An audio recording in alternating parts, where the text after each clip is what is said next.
Red Bull set an ominous benchmark while McLaren demonstrated how to get it badly wrong. So now Aston Martin's Honda partnership is a done deal for 2026. What does it need to do to be able to win?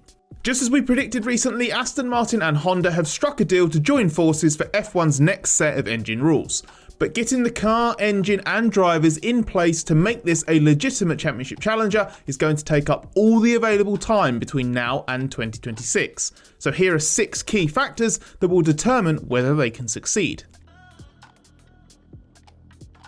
This will be a crucial element in making the partnership a success. It's one of the reasons, if not the only one, the McLaren partnership didn't work and the Red Bull one did. McLaren and Honda were mutually protective of their own IP, and that didn't engender the feeling of a genuine partnership. After leaving McLaren, Honda was pleasantly surprised at just how open the little Toro Rosso team was with its technical details, and it immediately reciprocated, taking Toro Rosso personnel into parts of its Sakura factory that no McLaren engineer of the time had ever seen. In that spirit, crucial details of their collaborative effort could be openly discussed, rather than each merely listing their requirements for the other. This approach continued as the project was expanded from Toro Rosso to the senior Red Bull team, and was the foundation for the title-winning Honda-powered Red Bulls that followed. Adrian Newey attributes mixed with Honda's competitive and collaborative attitude, and how it was such an advance on the team's previous relationship with Renault, was absolutely key to Red Bull's return to title-winning form. Aston Martin's clearly been paying attention. Martin Whitmarsh, Group CEO of the Performance Technologies division that's responsible for F1, was key to McLaren securing its Honda deal a decade ago, but crucially left before things got bad. He calls Honda a very polite and correct and thorough partner, and believes the culture in European racing teams could easily mean Honda doesn't get listened to or respected as much as it should during key discussions. Whitmarsh says Aston Martin has already started listening, will stay humble and give Honda maximum respect.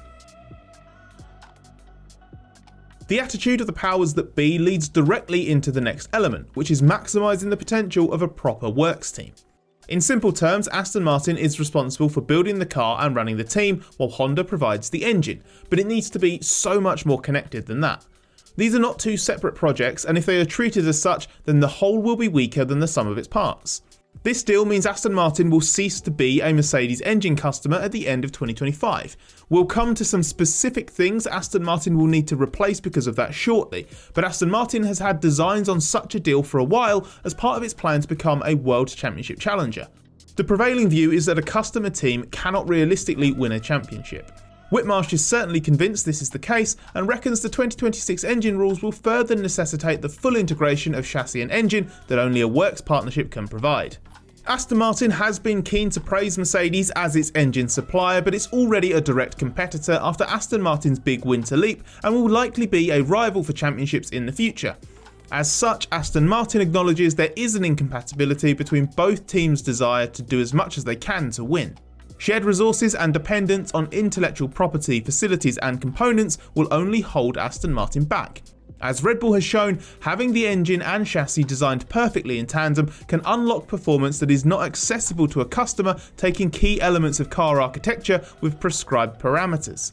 A modern F1 team needs complete integration of facilities, processes and approach. It's very difficult to win consistently without a full works partnership, but it's down to Aston Martin and Honda to really make the most of that. For Aston Martin to really step up as a fully fledged works team, it will need to take on some key design and manufacturing responsibilities it's been avoiding as a customer. Aston Martin has long used Mercedes gearboxes, as well as taking rear suspension components and hydraulics. The Honda deal means it can no longer rely on an external supply. Whitmarsh calls this a big challenge to prepare for, but also says it's an essential challenge for the team to meet as part of maturing into a top operation. He's hopeful that gearboxes will be simplified as part of the 2020 chassis rules being finalised, which would help Aston Martin. But it cannot rely on that, and in any case, recruitment is underway to ensure it has the capacity to meet its impending requirements. Work's already ongoing to rebuild the gearbox design and testing capacity that it had in more modest form in the distant past, as well as work to incorporate hydraulics design into its own operation. The use of Mercedes rear suspension parts was largely a pragmatic move in the past. Aston Martin already designs its own front suspension, and a full in-house rear suspension design will ensure it maximises the opportunity presented by its works Honda deal. Given the massive expansion of the team over the past 5 years, Aston Martin should take these steps in its stride, especially as it has time on its side to set up any extra capabilities required. After its initial decision to quit, Honda agreed an engine supply deal with Red Bull covering 2022 to 2025 to help its partner out, while Red Bull established a long-term post-Honda solution, which was to create Red Bull powertrains and build its own engine for 2026. So it looks like Honda hasn't really left and just continues from one project to the next, like Mercedes, Ferrari and Renault will. But that's not the case. Honda did keep developing its F1 engine until March 2022, when the engine freeze running to the end of 2025 started, but since then it's had a much smaller F1 setup.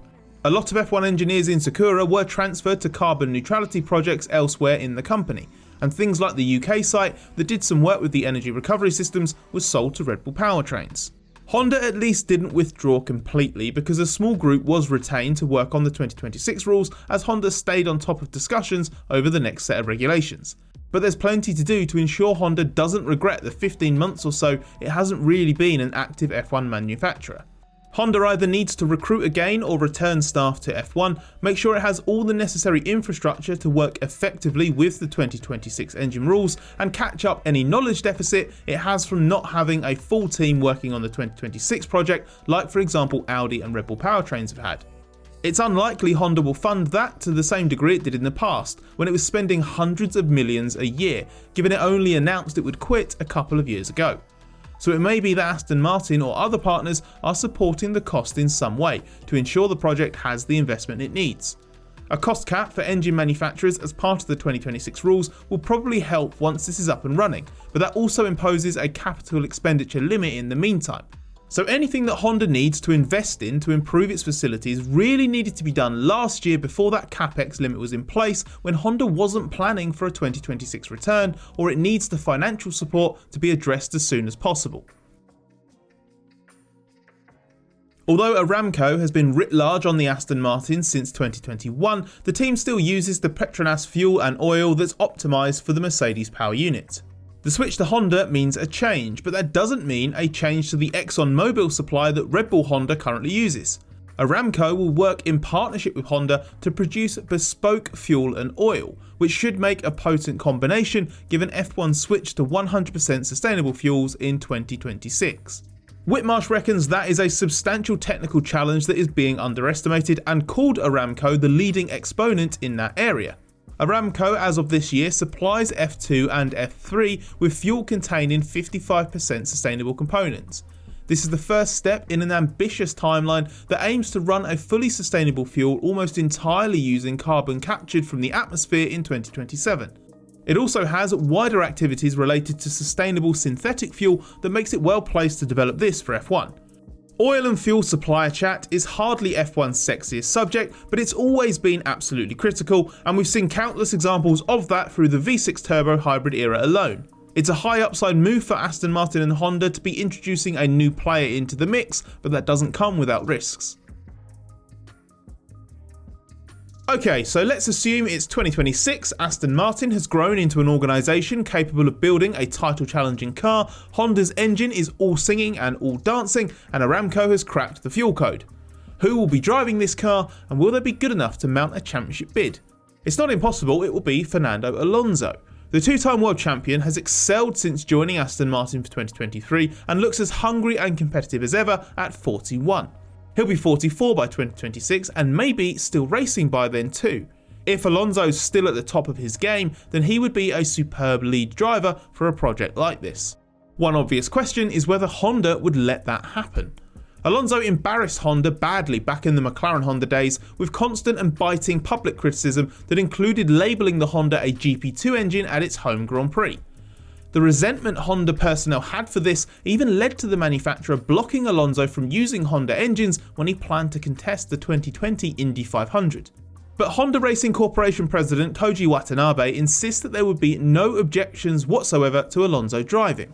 Perhaps the passing of time and the massive success Honda has since enjoyed in F1 have repaired the worst of the damage. And for what it's worth, Aston Martin suspects Alonso would be more than happy to race with Honda engines again, given what it's achieved in recent years with Red Bull. If it's not Alonso, then Aston Martin desperately needs an A-lister in its lead seat, because in all likelihood Lance Stroll is probably guaranteed one of the drives given his dad owns the team and is Aston Martin chairman. In the past, Honda has been very keen to have its own drivers in its teams where possible, raising the prospect of a protege like Yuki Tsunoda or Ayumu Iwasa getting one of the seats. While they are both interesting young drivers, there is a question mark over their ultimate potential, and with all due respect, a Tsunoda-Stroll pairing wouldn't scream World Championship material. But Watanabe says Honda has no say on Aston Martin's driver choice for 2026, which means the team should be free to pick from the best of the bunch. With the massive potential this project clearly has, it's easy to imagine a host of out-of-contract options like Charles Leclerc or Lando Norris at least being tempted. Aston Martin and Honda should ensure that nothing stands in the way of getting a driver of that calibre on board. Because of all the things they need to get right for this project to be a success, it will be undermined without the right driver to spearhead it.